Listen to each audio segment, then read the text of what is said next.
नमस्कार दोस्तों, मैं हूं सौरभ शर्मा।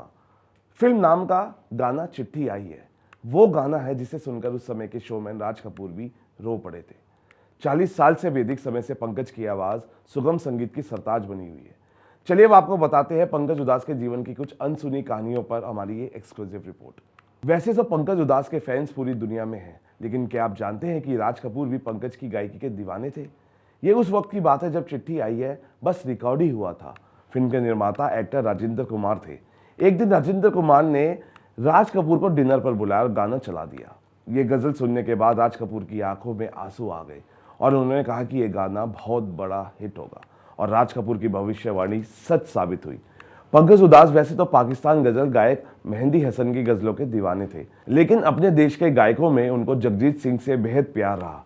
एक इंटरव्यू में उन्होंने कहा था कि जगजीत की आवाज ने भारत में गजलों की एक अलग क्रांति लाई है। जगजीत सिंह ने गजल को हर व्यक्ति की पसंदीदा बना दिया है, क्योंकि वह उसको लोगों की मांग के हिसाब से तोड़ मरोड़ देते थे।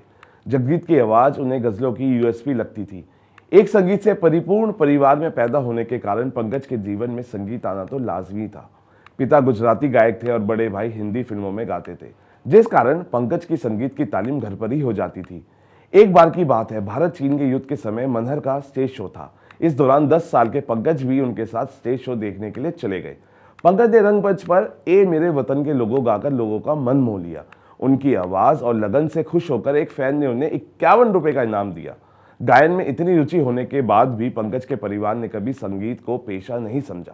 हाँ, संगीत से कभी रोकते नहीं थे और सीखने के लिए प्रोत्साहित भी करते थे। और शायद यही कारण था कि राजकोट की संगीत नाटकीय अकेडमी में 4 साल तबला वादन सीखने के बाद पंकज ने मुंबई का रुख किया। दरअसल उन्हें विज्ञान विषय से स्नातक करना था, जिसके लिए उन्होंने मुंबई के विल्सन कॉलेज में एडमिशन भी लिया। लेकिन पढ़ाई के साथ साथ पंकज मास्टर नवरंग के शास्त्रीय संगीत और गायकी की बारीकियां सीखते रहे। हिंदी फिल्मों में पंकज ने 1972 में आई कामना फिल्म से गायन की शुरुआत की। संगीतकार उषा खन्ना के सुझाव पर पंकज को इस फिल्म में गाने का मौका मिला। फिल्म में पंकज की आवाज को तो लोगों ने पसंद किया, लेकिन फिल्म बॉक्स ऑफिस पर फ्लॉप रही।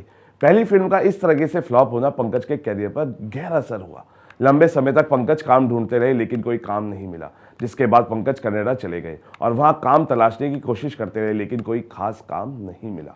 10 महीने बाद पंकज भारत लौट आए। 1985 के दौर में भारत में आया एक जादू जिसका नाम सीडी कॉम्पैक्ट डिस्क था। सीडी का पहला एल्बम पंकज उदास की गजलों से ही भारत में शुरू किया गया। 1987 में म्यूजिक इंडिया ने शगुफ्ता नाम से एक एल्बम लॉन्च किया, जिसमें पंकज उदास को सुनना लोगों के लिए मनमोह लेना जैसा था। हालांकि पंकज उदास ने अनूप जलोटा और जगजीत सिंह की तरह ज्यादा धार्मिक गाने नहीं गाए, लेकिन पंकज एक बहुत ही धार्मिक व्यक्ति थे। एक इंटरव्यू में पंकज ने बताया था कि ये आज भी हर शो के शुरू होने से पहले हनुमान चालीसा का पाठ करते हैं और उसके बाद ही मंच पर जाकर अपना गाना शुरू करते हैं।